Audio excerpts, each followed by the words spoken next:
Hey there guys, and welcome to SkySaga. This game is a voxel based MMO. It is currently in alpha, and if you guys are at all interested in this game, I actually have code for it, so keep an eye out for my live streams next week. And you can also sign up for an alpha invite at the website, link in the description below. Now that all the niceties are out of the way, let's get started into this first look. So as I just mentioned, SkySaga is a voxel-based MMO, so it's an MMO, massively multiplayer online experience. And it's voxel-based, so you have squares which you can, you can mine, you can get resources, pretty much standard in a voxel-based game. Now, what is SkySaga in a nutshell? Well, SkySaga is a game where you explore pseudo-randomly generated worlds, which I'll explain what I mean in a moment, in order to gather resources, in order to build up your home hub. You can complete quests and do other things in amongst this. And that's basically all the game has to offer for the moment. It is in Alpha 5. It is very early in development. So if it seems that there isn't much to do currently, bear that in mind that it is in Alpha. And I'll show you what I mean by pseudo-randomly generated. So in order to enter a kind of mini-adventure, a mini-dungeon, in order to go onto an adventure, you use these keystone fragments. There is a green, a white, a yellow, and some other colours which I'm not particularly sure about. I know there's purple, for instance. Don't know how to get it. Now, these colour keystone fragments you mine, and each colour gives you a different biome. So the green will consistently give you a forest. The white will consistently give you a Arctic biome. And the yellow will give you a desert biome consistently. So before we do anything else, we'll go to the social hub. So I mentioned briefly just then that you can complete quests along the way. Now, how you get quests in this game currently is you visit the social hub, which is the main hub of the game. Think of it like a capital city in World of Warcraft. And there are NPCs here based on 3 guilds. There's an Explorer Guild, which focuses on exploring and mining and looting adventures. There's a Settlers Guild, which is this blue one, which focuses on crafting and building up your home base. And then there's a Gladiator Guild, which focuses on PvP, and PvP very much specifically. So you can go up to these guild masters. This is the Settler Guild Master, and he gives you settler quests. So I have a quest to give him 3 chests, 20 skystone. I don't know how to get blindstone. I could do the vines, but I'm not going to. Can I do the skystone now? No, I don't have any on my person, so we're just going to forget about him. And these are quests that you can complete whilst on an adventure. For instance, one of the quests there then was to get vines. Well, the only way you can actually get those vines is by going to an island and collecting them. By the way, in advance, I do apologise for the sound quality. I'm currently not at home. I'm recording this kind of on the go. That's not the Guildmaster. Kind of on the go. So, if any of the quality is subpar, I do apologise in advance. We'll do these because you don't quite know what adventures you're going to be getting. Handing 1 bitter insignia. Enemies in the jungle. Well, I've never been to the jungle, so we're not going to do that. that requires me to go to a desert adventure. I'm going to get that one. They're both desert adventures. I'm going to accept them, but we're not going to be able to do them during this video. So we're just going to continue on here. One gripe I do have with the game that I'll mention now, and there are a few that I will mention along the way of the video. I don't know why I'm going back here. I can just hit F. The quest icons in the top left of the screen. You might see it in a minute once we come back. Right, give it a second. Yes, the quest icons on the left of the screen there, I find are huge. They take up way too much screen space. What I want is them to be this size.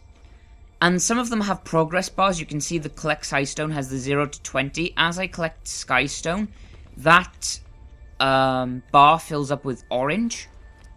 I'm going to start an adventure here while I talk. That bar fills up with orange. Well, you can do that with the little icon. So, I'm a little bit thing as to why they're so large. And in fact, I'm actually going to unfavorite them so they don't show up. Just for the sake of the video. Now, the game does have crafting. You have different stations at which you can craft. Campfire, not necessarily a crafting station. It does cook. That's about it. Anvil creates tools and weapons. Stoneforge creates leather items, usually metal, to then create weapons, things like this. And then wood workbench is wood. Not much else I can say about that. Let's start an adventure. So I mentioned that the adventures are pseudo-randomly generated. Now what I meant by this is when you enter a Keystone Island, you don't know what you're going to get. The island will be randomly generated. All the game knows is that you want a forest biome because you're using a green keystone, for example. If you use a yellow one, it will know you want a desert biome. And the game will go, right, so here's a forest. Here's what the terrain looks like randomly. And then it puts in pre-constructed structures into the game. So this cave you may have seen the photo for in one of the loading screens. I've seen this cave 3 times now. This is the 3rd time I've seen this cave. When I go down into the cave, the layout can be different. It can be random. However, the opening to the cave is a pre-constructed structure that, as well as this windmill, the developers have created, and the game randomly assigns to placing it within this world. We have an enemy. I will mention that the combat in this game is quite satisfying. Oh, we will take all of that. It doesn't really consist of much. There's a dash attack. If you sprint and then attack, you do this lunge. You can attack and there's like a little combo you can do. And then you can block. If you block an attack, it takes up stamina. You can see the stamina bar below. If you run, it takes up stamina. And if you lunge, it takes up stamina. If you attack, it also takes up stamina. I wasn't particularly sure about that. Right, now, there's a chest up there. Oops, we will pick this back up. Now, one issue I currently do have with the game is that due to it being in alpha, there aren't many features. Well, there's a lot of features, but mainly all of them are focused on building, which is a good and a bad thing. So the good thing about that is that the game has a focus. There's no wasted time into a feature. There's no,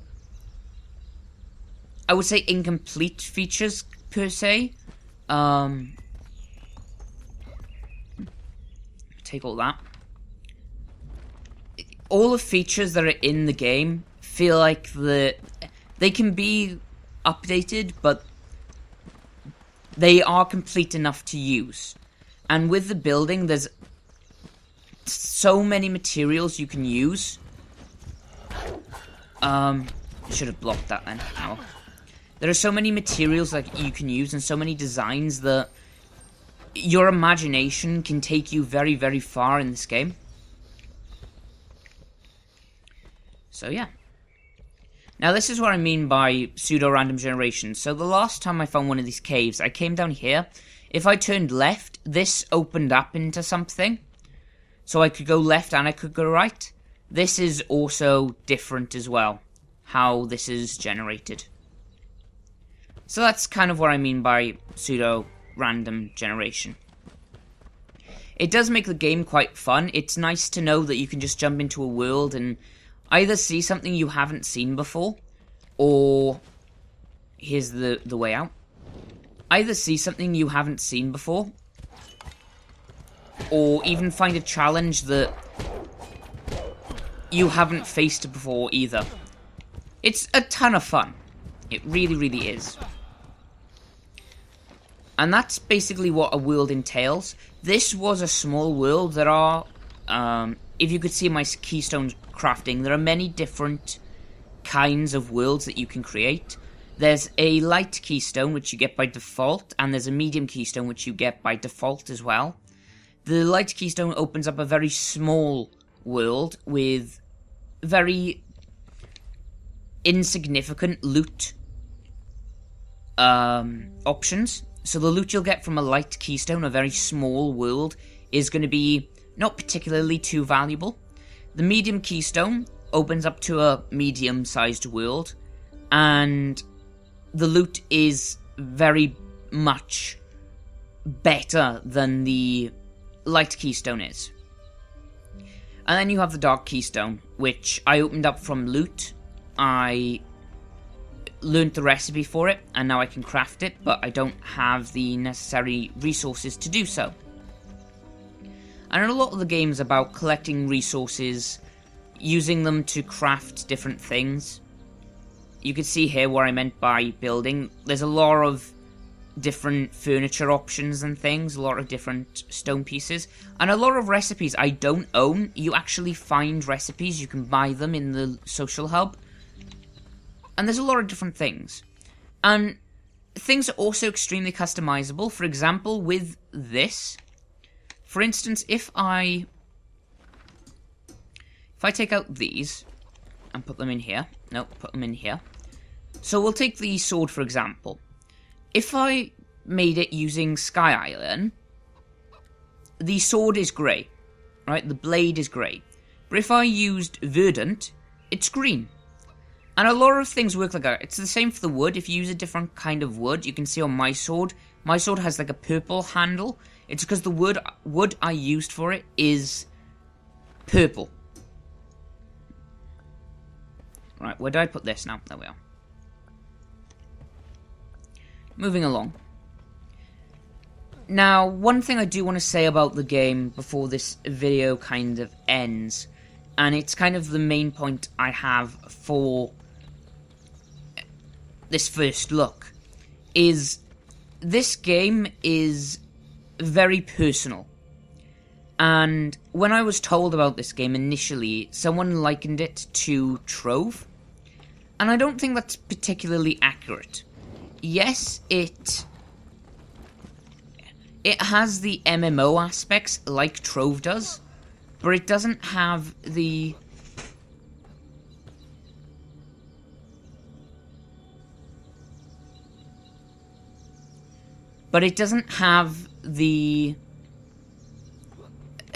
personal aspect. This game, and Minecraft I find as well, has a personal connection to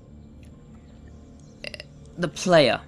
It's very much, you are building your own world, you are creating your own adventure, you are building your own things. You get the resources, and in the end of the day, if something doesn't get done, it's because you didn't do it. And I like that. I like that this game has that personal draw to it. It's something that's different. It's something that's not in other MMOs. A lot of MMOs don't have any personal aspect to them. It's, you are a player of thousands, maybe tens of thousands, maybe millions. in the case of World of Warcraft. You're just one player in a big world. You don't particularly play any important role. In this, as it's alpha, there aren't any important roles. But it still has that personal connection due to the fact that it's very much your own story, your own build. It's focused very much on what the player does more than what the world does. Some additions I'd like to see added to the game, most likely in late alpha, beta, is story. I would like a reason to do things. Now, that might sound contradictory seeing as I did just say about it's your own story, but it doesn't have to be complex, it just simply has to be the Sky Islands exist because of this reason. Maybe many years ago there was this mythical creature that destroyed the world below, and the only way we could survive is by returning to these Sky Islands. You know, and then building is like your survival. You know, that's the story. That's basically the reason for doing anything. You're looting these. Maybe there's an evil force, and you're looting these corrupted Sky Isles. The adventures you go on, you're liberating them, and you liberate the resources, and then use them for your own survival, your own island kind of deal. And I think that something like that would just benefit the game so much. Again, it's in alpha, so I will stress that I do mean this in kind of beta release. A lot of alpha is obviously currently content development and bug fixing and things like this. And I'm just going through suggestions that I would enjoy to see added to the game. Something else I kind of just want to mention before the video ends is the game's an MMO. But due to this game being in alpha, there aren't many people playing it currently. So a lot of the stuff you do, and this maintains the personal connection to the game, a lot of the stuff you do is on your own or within a small group. Even when you go to the social hub, I find I'm a lot more sociable with people because there's so few people in the social hub at any one time. And I would love it if the developers later on down the line made it so that there was a limit to how many people could appear in a world.